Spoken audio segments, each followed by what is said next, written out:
Jersey's own Zach Gelb. Or maybe it's Pennsylvania. Anyhow, it's one of the two, I'm pretty sure. The Zach Gelb Show continues On Fox Sports 920, The Jersey. All right, welcome back in. Zach Gelb Show, Fox Sports 920, The Jersey. Time right now in the Princeton Orthopedic Associates Studios, 4:17. Can't wait for March Madness this weekend. Saturday, the final 4 games, and you can listen to those games right here on Fox Sports 920, The Jersey, with pregame coverage beginning at 4:30. Then we got the national championship game for you upcoming on Monday night with pregame coverage beginning at 7:30. Someone that knows a lot about advancing deep into the NCAA tournament is the Hall of Fame coach, a legend from Temple University, took Temple to 5 Elite Eights, and that's John Chaney, who's kind enough to hop on board with us right now, and it's always an honor to talk to Coach. Coach Chaney, appreciate a few minutes, and how are you? I'm doing all right. Thank you. Well, it's great to hear your voice, and I'll tell you, I was actually eating some lunch yesterday, and I had a nice big bowl of pasta with broccoli, and I started thinking about you, Coach, about those food drives that you used to do with Coach Rolly Massimino, where you would bring the broccoli and he would bring the pasta. It wasn't it was Broccoli Rob. Broccoli Rob. Oh, that's what you had. That's right. Is that your favorite dish? What's your favorite dish to eat? Well, that's one of my favorite dishes. We were auctioned off during the tournament time, and the people would pay hundreds of dollars. Somebody paid, I don't know how much it was, close to $1,000 to get us to cook. He brought the pasta and the gravy, and I brought the broccoli raw from 9th Street. Well, your programs, you're always based off toughness and doing the right thing, and also trying to have that family atmosphere, and Rolly had that family atmosphere as well at Villanova. Just talk to me a little bit about the importance of family and the program that you developed at Temple over all those years. Well, so many of our programs thrive on organization and discipline. It's so important that you create that on the first day. How you're going to live together. When I talked to Temple's football team last week, it was the theme at that time, because that's what we experienced. Not always, the most talented teams, because sometimes you get to the tournament, there's somebody that's done something wrong or out late or didn't follow the rules, and you lose all of the rhythm and the kind of team spirit that you had going into tournaments. You have to be very careful as you approach postseason play that all these things have been touched upon, and everybody's in lockstep when you get to the tournament. Those are key things, and those are the teams that seem to get there, like the teams that are in both with Carolina. You got the Carolina girls, and you got Frank with the men. In fact, I tried to reach them because I wanted to find out where was the tournament being held.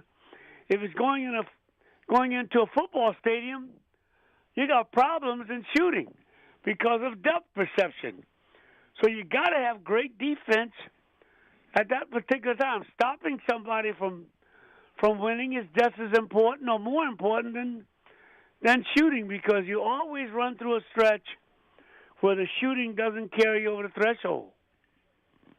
And this is going to be one of those Final Fours, of course, now going to be in a football stadium out in Phoenix. And, Coach, you look at Frank Martin's defense, and I know he plays man and you were the king of zone, but that man defense right now is unbelievable. Wait a minute. Frank plays the zone and also the 1-3-1. I don't think you were looking at the same team. The other day, when they played last time. They went to zone at the end of the first half, but when they went back to man in the second half, that's when you really saw that game really change to me. Yeah, but that ends up protecting your players. Oh, yeah, that's what they were doing. Of course, they got in foul trouble, and they started protecting their players. You don't wait till you get behind and try to play zone because you have the clock beating you. You just don't do that. You play that to play, and you put your teams in good shape for fouls in the first half, because if you pick up two fouls in the first half, you got to take your best player out of there. Then he's sitting on the bench, and he has no value to you. And then you got to fight like hell to get back in the game in the second half. But he played judiciously. I watched that game from the beginning till the end, off and on with the 2-3, off and on with 1-3-1 throughout that game. And that's the same thing that you'll see in Oregon and the teams that got there.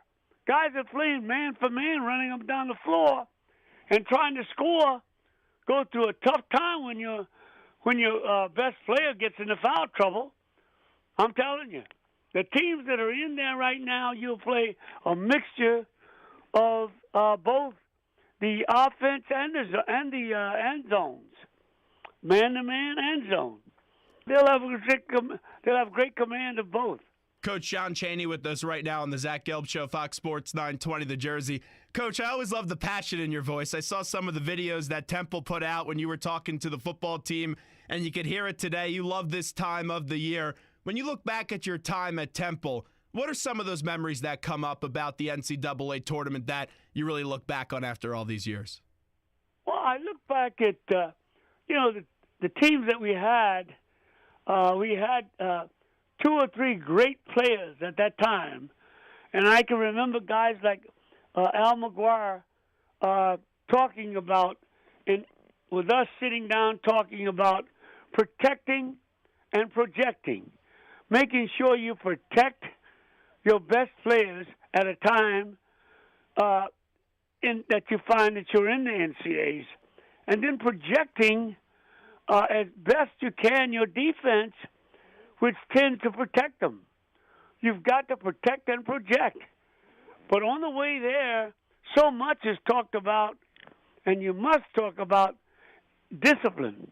And I'm not just talking about putting somebody in a lockup just because he's bad, but making sure you have discipline in your head in terms of following the script. Making sure that you don't make the offensive team more important than yourself.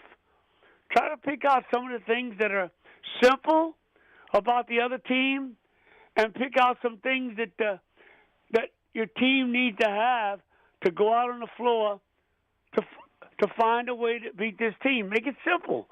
Don't look at a blackboard filled with all kinds of things, 50 things that you got to do to win, because the guys walk out of the dressing room saying, hell, we're going to lose this game. Now, we always know your Temple teams were disciplined, and maybe those 5 a.m. practices prepared them to be disciplined. But how did you really teach that discipline factor? Because you're right. This time of the year, it's the toughest teams that win, those teams that could respond to adversity when they get down in the flow of a basketball game. Well, I can remember, when we, the assistant coaches we would divide the teams basically to one end of the floor, and the other half we'd divide them into the big guys playing in the pivot, and gave them some simple information in the pivot, and plenty of repetition. I can remember the first couple of weeks not getting involved in too much basketball, but just talking about how we're going to live, things that you're going to be responsible for. No cars. Nobody's going to have a car at Temple because, cars like having a baby in school. You come to the practice. I can't come to practice today. Somebody stole the car. Somebody broke the window. Hey, so you don't get involved with cars. That's like having a baby. And a lot of things that we did was just repeated over and over and over. I remember one time Jim Maloney having the guards at one half, and they were just running pass and go away, pass and cut under, pass and cut up, making sure the spacing was correct. And we do that for hours and hours. That's why we led the country every year with no turnovers.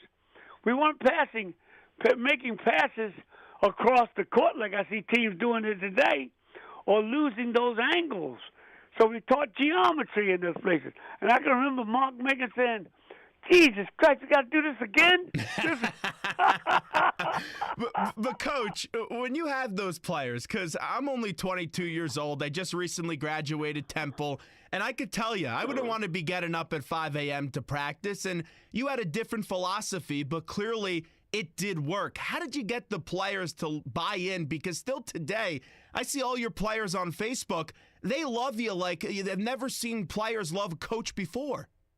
Well, I'll tell you this. I remember distinctly making sure that we tried to recruit kids and we told them the truth.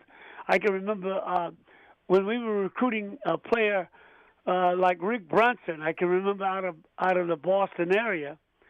He came down to us, and when he was recruited by another school, a big school, I'm not going to call the names out because I don't want to bring any shame to him. We used to practice at 5 in the morning. I'd get there at 5, but they were there like 4:30 because we had them warming up and, taking exercises and stuff like that before I got in. And I can remember going to one of the other big schools who was recruiting him because he was a shooter when he was in school. He shot 50%. But I recruited him as a point guard, which he became a great one with Eddie and Aaron. And I can remember the coach from one of the schools saying, "Man, you don't want to go to Temple. They practice at 2 o'clock in the morning." The guy was lying, but Ricky told us, if Coach Chaney wants me to get there at 1 in the morning, I'll be there. So that was one of the crowning moments of my life, to know that we had told him the truth about playing. And then, of course, we had a coordination of the tutoring sessions in the evening, 5 o'clock. But they also had to go to bed early at night because they couldn't stay up, going places. So there was some kind of method in my madness, So I can remember him telling the coach, "Well, I'm going to go to Temple because even if they practice at 1 o'clock, even though we were practicing at 5 and 4, It's funny you say that because Dave Miller, and I think I've told you this story before, former assistant basketball coach on the West Coast and was a really good recruiter. He once told me a story a few years ago when I told him I was going to Temple that he would call recruits at 4 a.m. and say, "Hey, if you're picking up my phone call now," and the kid would say, "Why are you calling me?" And he goes, "Well, if you go to Temple, this is when John Chaney practices, Coach." Yeah. Well, see, many of those guys were, because of my practice time, that was a thing that they would recruit against me. So we didn't always get the All-Americans in our program, but we did get kids who really were good people, who really would play and play hard because they really liked the idea of a complete day in which they practiced early, got to class on time, and then we had tutoring in the afternoon every day. You know what I mean? At that time, you could do those things because there was no 20-hour rule at the time that I was there. They only adopted that later, but we practiced 7 days a week. And no holidays. Nobody went home during the holidays either. Never. It was like a 24/7 job when you were That's the coach correct, at Temple. yeah. John Chaney with us right now. Coach, you can still hear the passion in your voice, and I always know that you talked about the respect that you had for the teachers and the administration at Temple and some of the great people that have been there. But you've been doing this for a very long time. You got into coaching in 1963, and even still today, you're a teacher of life, and a lot of your life lessons are so important. Why was coaching the right job for you since you've been doing it for all these years? Well, one of the things you recognize is that so many people fail to understand that you can reach youngsters from two things: puffing and laughing. Always remember that. Puffing and laughing. I was a gym teacher for many, many years and felt that if you could leave a team, if you could leave youngsters laughing and puffing, that rule would apply in every aspect of life. You like to have your kid puffing from doing things in a physical exercise manner, and you wanted to see that there was a smile on his face all the time. If he was learning that way, he could learn muscle memory the same way. And that's by shooting a ball, dribbling a ball, running and dribbling and coordinating all those skills together. And believe me, that form of discipline is some of the greatest in the world if you just were to adopt laughing and puffing. Coach, I remember when we were talking last year, you said that you love Mark Few, the head coach of Gonzaga. What do you love so much about the way that he runs his program and when you watch his teams play? Well, I like programs that are clean without question. Programs that don't find themselves getting into trouble by recruiting kids that bring a lot of bad publicity to the school, put them on probation, and coaches find themselves harboring players of that nature. We have never ever. That was one thing that we prided on. Gotten into some kind of problem. Kids that were problems, we tried our best to help them as best we could, because I recruited a lot of kids during those years that were on Prop 48, which meant they sat out a year. But their responsibilities were always the same. Always the same. We found that we always said that there were like 4 hours. What was your role, not in the school, but at your home and on the team? The other R was always making sure that you respect people. That's very important. And you've got to always find yourself in a situation where there is discipline on that team. There are repercussions when you find that you have done something that's wrong, and it's up to you to administer them. I didn't wait for teachers to do that. I always did that myself. So I can say to you that, rules, you follow the rules. That was the other third R. Rules, roles, respect, and the last one was always taking responsibility for what you did. Those are the 4 R's. Let me throw in one more R, and that's redemption, and that's what we're seeing right now maybe in this NCAA tournament. As I know last year, Roy Williams, you didn't love the way that he coached the end of the game up against Villanova, but that's a team that's been battle-tested, and now they're looking for that redemption. How much do you think that plays an importance in this run where you had a team that was so close a year ago, and now they're back in this spot again trying to win it all again? I think that you might find an outlier. I mean, I'm betting on South Carolina, all because I looked at some of the professionals on the television that swore you couldn't win with zones and swore you couldn't use zones. I'm thinking today, man for man doesn't stop anything, not one time. Great players will find a way that will get you into foul trouble because they're so great. And that gives a coach a great deal. I like to send 5 guys at you, a gang.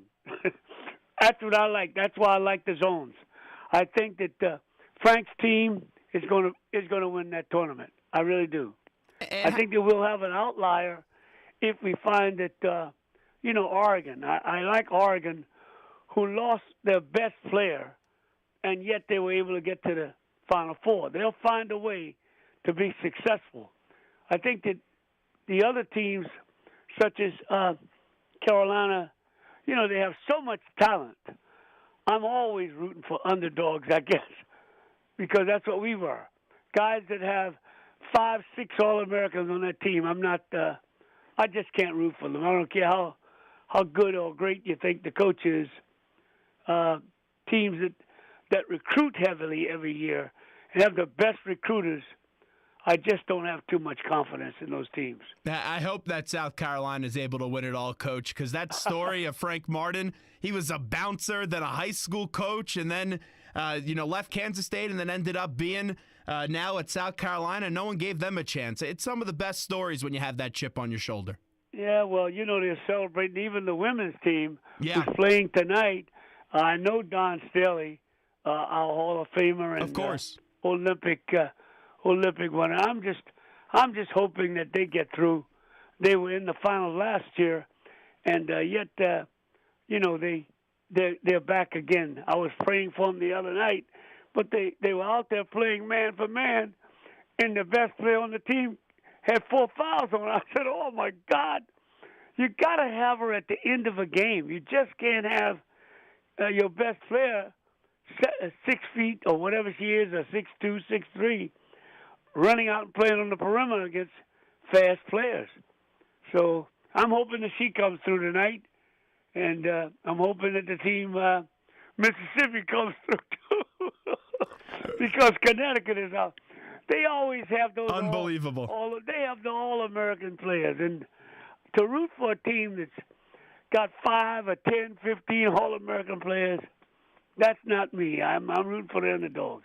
A big topic of conversation right now as we're wrapping up with Coach John Chaney, and this has been a topic in the NBA. If a female could ever be a head coach in the NBA, how far away do you think we are from that, Coach? Well, I think that Pop did this with the San Antonio. I think he made one of his coaches assistant. Yeah, Becky. I think that if you look at the women that are refereeing in the professional leagues in both sports, I think that we're not too far away from it.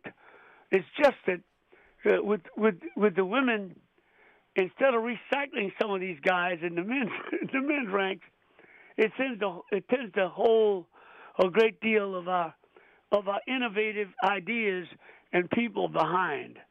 I think that when they stop doing that, you'll find that the women will have a chance, and I think in the very near future it will happen. Coach, I got 2 more before we let the legendary John Chaney run. The current Temple program right now, I know talking to you last year, you're very passionate about the job that Fran Dunphy has done at Temple. How do you evaluate that current state of the Temple program right now? Well, I think that he's been met with some hardships. When the young man Brown hit the deck, at levels of like football, great football teams, or basketball, any way you look at it, when you don't have kids that can replace the talent that you have, unlike teams like Carolina and Duke and some of the other great teams, a guy can stand up and say, all right, so-and-so, you go in there and replace, and never miss a step. But when you lose one of your critical and great players to injury, that's a problem. It's more so in football than the other because your depth chart is always important. And you allow, in recruiting in football, try to remember, you allow for the inevitable, which is, injury. That's a part of football, and it's always going to happen. So you've got to have a depth chart in quarterbacks. You've got to have a depth chart in every area that you play in so you can replace a guy when a guy is hurt. Now, Oregon is lucky enough that they've been able to overcome that situation on their basketball team. And that's the only thing that I'm afraid of with that team, even though they're playing so well and free from making mistakes. Turnovers is a thing, and foul shooting is extremely important at this stage.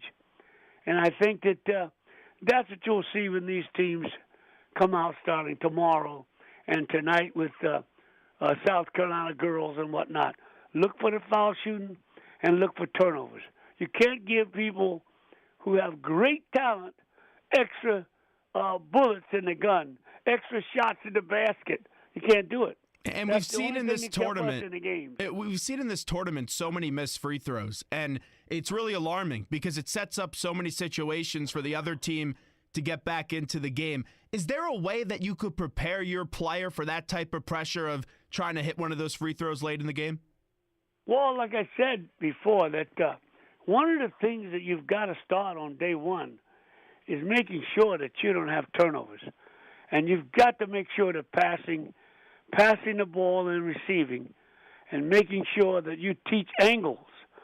If you're in an angle that aids the defense in making passes like 180 degrees from each other rather than 45 degrees angle or 90 degrees angle, like you see a guy at the top of the circle making a pass straight down into the pivot and not on an angle, you're not giving him an opportunity.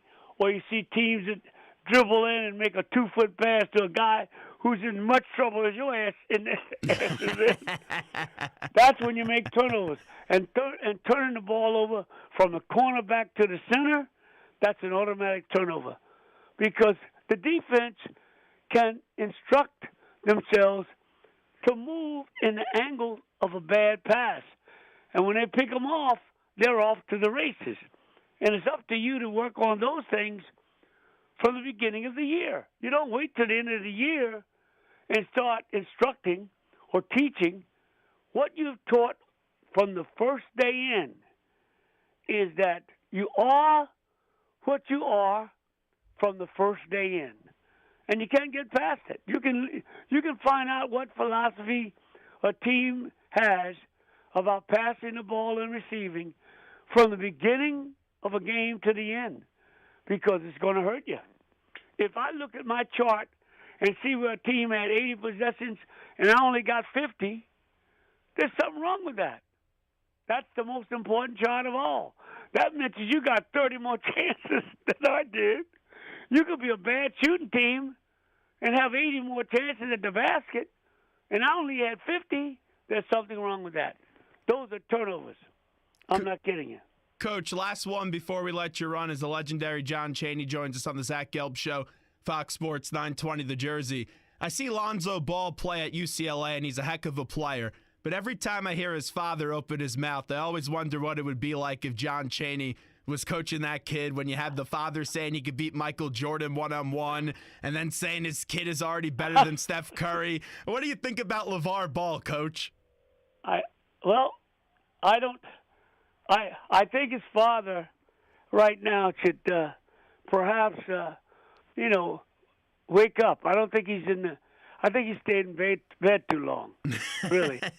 The kid's a good player, without question. But I think what we will see and what we'll continue to see in him, maybe he can improve a lot more. But I just don't think that, he'll be the kind of player that can take a couple of elbows here and there. His quickness is a lot to be desired. The kid has talent, without question, but I just think he's got to take a selfish approach toward leading his team. I think he was hurt at the in the playoffs there. For what reason? I saw his leg all taped up or whatever. Looked like the kid was injured. I don't know, but for one reason or another, he didn't play as well. But to put him in Jordan's class, you have another question? Hey, Coach, we appreciate it. It's always an honor to talk to you and hear your voice, and we love the way that you're sounded, and we love the way all the videos that you were doing back at Temple. So this was an honor. Thanks so much. Try to remember this. Nothing comes to a sleeper but a dream, and sometimes it's a nightmare. Well, it's never a nightmare talking to you, Coach. We appreciate it. Thanks all so right. much. Take care. There's John Chaney joining us on the hotline, Fox Sports 920 The Jersey. This is the Zach Gelb Show. Oh, man, what a spot with him. Got off to a little bit of a rocky start. We were disagreeing a little bit on the defense philosophy. But he's right. Frank Martin did have to switch to zone in that game. His players were in foul trouble, and yeah, they did do some of that other zone play in the second half. But for what I saw, and hey, he's John Chaney. That's a legend. How can I disagree with him? But what I saw in the second half was that man defense and getting those hands in the passing lane and really pressing up make a big difference in that game. But he loves South Carolina. And you could tell, not a big fan of Roy Williams, not a big fan of UNC. He wants the underdog to win. He wants a team that could overcome adversity, whether it's South Carolina to win. And he loves the women programs too. I remember talking to C. Vivian Stringer, who they are very close. And we were talking to her on the show about John Chaney. He always loves the women game. And he also, you could see him pulling a little bit for Oregon as well, because the adversity that they've overcome after losing Boucher a game before the NCAA tournament did commence. But what a privilege it was to hear his voice. And he's still got it. He does. And that guy will coach and he will teach until his last day on this earth. Even though he doesn't have a job as a coach, you hear him speak to that Temple football team. You hear him just talk on this show. You learn something from him. And, man, was he a heck of a coach. 609-9199-D200. 5 Elite Eights at Temple when the Hall of Famer John Chaney was there. We'll take a quick break. We're long overdue for the break, but it's well worth it whenever you can get John Chaney on. Time right now in our Princeton Orthopedic Associates Studios, 447. We'll take a quick break, and we'll try to top the rest of the show when we come back. I don't know if it gets much better than that. Always fun to talk to the legendary John Chaney.